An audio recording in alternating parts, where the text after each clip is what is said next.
Баршаңызға сәлем. Бүгін сіздерге кофені көп ішудің зияны туралы айтатын боламын.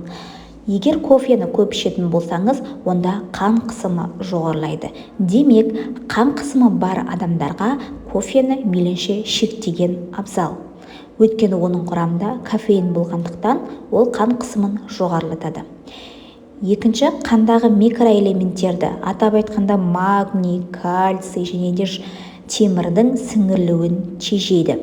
Сондықтан да, егер де сізде осындай бұзылыстар болатын болса, мейлінше кофені шектегеніңіз абзал. Үшінші әсері, асқазанның шырышты қабатына әсер етіп, қыжылдың пайда болуына алып келеді. Егер де кофені шектенсіз қолданатын болсаңыз, онда гастритке дейін алып келуі мүмкін.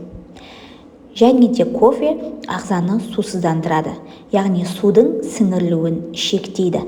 Сонымен қатар зат алмасуды бұзады, яғни май алмасуы, көмірсу алмасуы және белок алмасуына керісінше әсер етеді.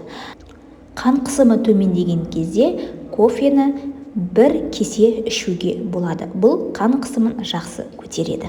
Егер видео пайдалы болған болса, достарыңызбен бөлісіп, лайк басып, комментарий қалдыруды ұмытпаңыз.